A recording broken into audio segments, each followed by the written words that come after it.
les oligarques, ceux qui avaient amassé leur fortune à l'ombre de Vladimir Poutine, et ceux qu'on allait faire payer, ceux dont on allait confisquer les biens. C'est une énorme opération qui a été lancée.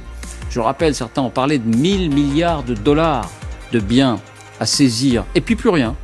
On a oublié les oligarques. Qu'étaient-ils devenus? Qu'étaient devenus leurs yachts de luxe, leurs villas extraordinaires sur la Côte d'Azur? J'en passe et des meilleurs. Eh bien, il est temps de faire le bilan, et la vérité se dévoile sur ce qu'a donné cette traque. Et on pourrait dire que si c'était un film, la grande traque a un peu laissé la place à la grande illusion. Voici pourquoi et comment. D'abord, les faits. Voici les indispensables avec Justine Fraissinet.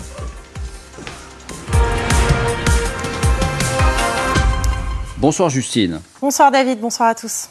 Donc, le bilan de cette grande traque, c'était parti très fort, c'était parti très très fort. Oui, regardez ces images, elles datent du 25 février, le lendemain du début de la guerre. Réunion extraordinaire à Paris avec Bruno Le Maire, avec la présidente de la Banque Centrale Européenne et avec des représentants de la Commission européenne.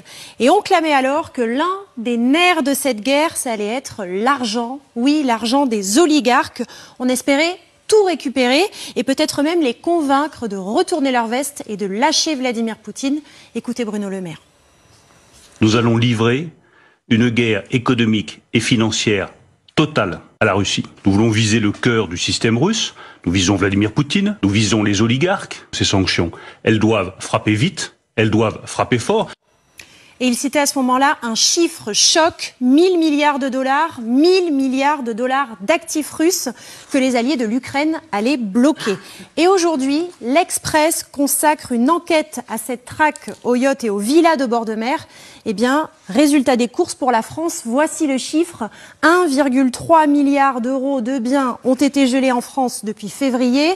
17 milliards pour l'Europe, 50 milliards pour les Alliés.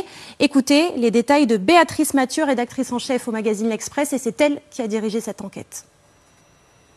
Le résultat est bien mince et Bercy finalement a aujourd'hui pas très envie de communiquer sur ça. Donc au final ils nous ont donné quand même les montants des biens donc qui ont été gelés et donc on a eu des chiffres exclusifs. Donc c'est l'équivalent de 1,3 milliard d'euros.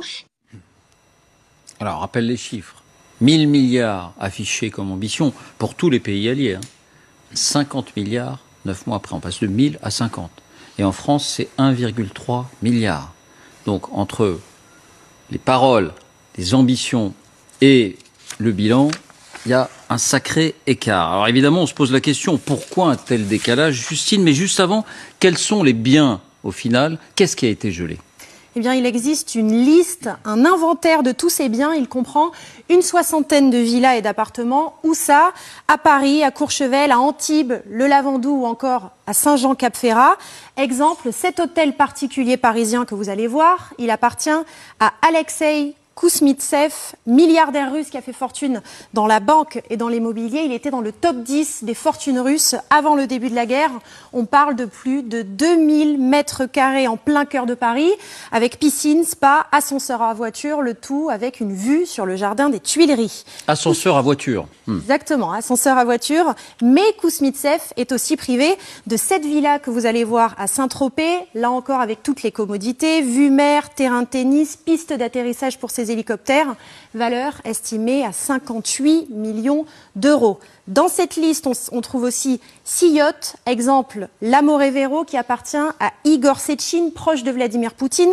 86 mètres de long, 14 mètres de large. Toutes les commodités, encore une fois. 4 ponts, piscine transformable en piste d'atterrissage pour hélicoptères.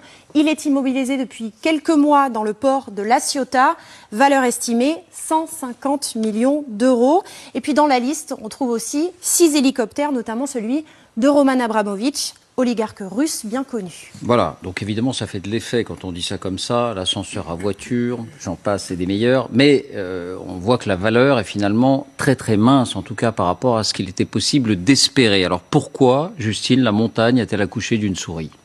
Bien pour 2 raisons principales. La première, c'est le maquis des sociétés écrans. Aucun de ces biens n'appartient à des personnes physiques, mais à des sociétés qui sont créées pour cela. Et bien souvent, ces sociétés écrans se superposent pour cacher l'oligarque qui est visé par les sanctions. Écoutez Béatrice Mathieu. Vous avez des poupées russes, en fait, un empilement de sociétés écrans qui sont logées dans des paradis fiscaux, qui ne partagent pas ces informations. Et exemple donc, rien n'a été gelé, ni à Chypre, ni à Malte. Deuxième raison, lorsqu'on parvient enfin à remonter aux propriétaires de ces sociétés, bien souvent, il ne s'agit pas de l'oligarque lui-même, la personne sanctionnée, mais de son épouse, d'un enfant, d'un parent ou parfois même d'une maîtresse. Écoutez. C'est très compliqué de faire le lien entre la personne qui est mise sous sanction et le bien. Certains avaient vu ce qui s'était passé au moment de l'invasion de la Crimée et donc avaient déjà préparé le terrain, c'est-à-dire que les biens n'étaient pas à leur nom, mais étaient au nom de leur femme, de leur oncle, de leur tante, de leurs enfants, de leur maîtresse. Et il y a plus déroutant encore, c'est que ces biens, pour l'instant, ne sont que gelés. C'est donc une décision politique. Et pour réussir à les saisir définitivement, c'est-à-dire les confisquer, les vendre aux enchères, il faut une décision judiciaire. Et là, ça bloque quasi systématiquement parce qu'ils sont hébergés dans des paradis fiscaux qui ne souhaitent pas collaborer. Et puis, il y a la cerise sur le gâteau. Oui, c'est que pendant ces procédures qui sont très très longues, qui peuvent durer des mois, voire des années, l'entretien de tous ces biens est à la charge du pays qui gèle. En clair, c'est la France qui paye. Exemple pour l'Amorevero dont on vous a parlé, le yacht qui est bloqué depuis quelques mois dans le port de La Ciotat. Il faut entretenir la coque, il faut entretenir les moteurs, payer le personnel. Ça coûte donc très cher, 10% du bien chaque année selon les spécialistes que l'on a interrogés. L'Amorevero est estimé à 150 millions d'euros. Cela peut donc coûter chaque année 15 millions d'euros à l'État français.